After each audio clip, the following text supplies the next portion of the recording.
Hi, my name is not Rory, you can call me Anna. I'm back! So for those of you who don't know or didn't notice, I haven't made a new video in a while because I was sick. I was actually out of action with the flu for about 8 days, which was not fun, and I spent most of the time either sleeping or watching Netflix, and I've binge watched 2 seasons of Gilmore Girls, and I'm finally feeling better. I've never been able to appreciate being healthy as much as right now, I think, because I was just so flat out. Unfortunately, during this time, reading was a huge chore. I don't know if you've ever experienced this kind of sickness where you try and read and it's just like your eyes just close and you're just sleeping instead. Watching Netflix was easy because if I closed my eyes, I could still hear it and the TV show still continued and I still understood what was happening. Whereas when you're reading a book, you really need to keep your eyes open, otherwise everything stops. I'd really been hoping to be further along in reading books by now than I am currently, but unfortunately things happen, you get sick sometimes, you can't control it. So the only book that I managed to get through while I was sick was this book called The Home Between Homes, A Duet for Swans. It was actually really good. I really enjoyed it. It's one that my sister bought for me, written by Ander Lewis. Basically about a 16-year-old sorcerer who goes traveling in his floating boat to find his family and to find somebody who can teach him more magic. Something that it actually has written on the back, it says like reading a Miyazaki film. So if you've ever watched like Howl's Moving Castle, it really has a similar feel to that. And it was really nice because I was so sick and just tired and exhausted that something really nice and easy like this really helped me to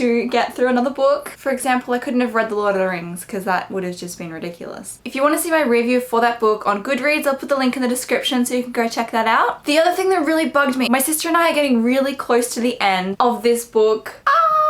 And when I say really close, I mean there's still like a whole book length to go.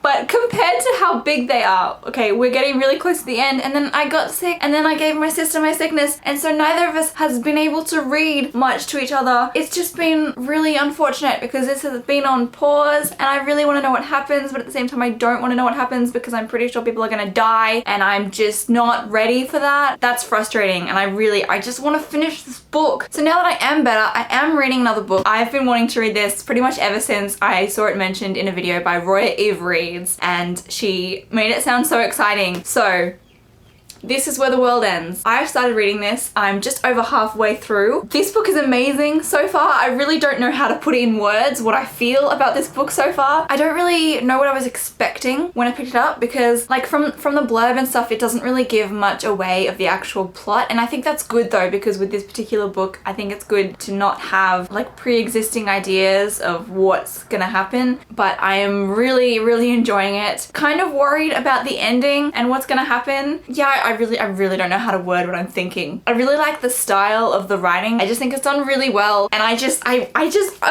So once I finish that book, I plan to continue reading The Lord of the Rings with The Two Towers. I was planning on reading it before, but I did get distracted with A Duet for Swans and This Is Where the World Ends because I was sick. I needed something lighter. That's why I picked up The Home Between Homes book by Ander Lewis, and then I couldn't wait any longer, so I decided to read This Is Where the World Ends. Too bad. Once I finish This Is Where the World Ends, I will read The Two Towers. I'll get even further in my journey with The Lord of the Rings, and then I'll be able to tell you what I think. That about wraps it up for today. I don't have a lot else to tell you, but now that I am better, you can expect videos from me on a regular schedule again. I know you're all excited. Thank you so much for watching my video. I really appreciate it, and if you liked it, please give it a big thumbs up and leave me a comment down below letting me know if you've ever been really sick to the point where you couldn't even read your favorite book. Because I tried, okay? I tried reading Harry Potter. I couldn't do it. I was brain dead. Leave a comment down below if you know what that's like, where you can't even read Harry Potter because you're so sick. And I will see you in my next video. Ciao for now, monkeys!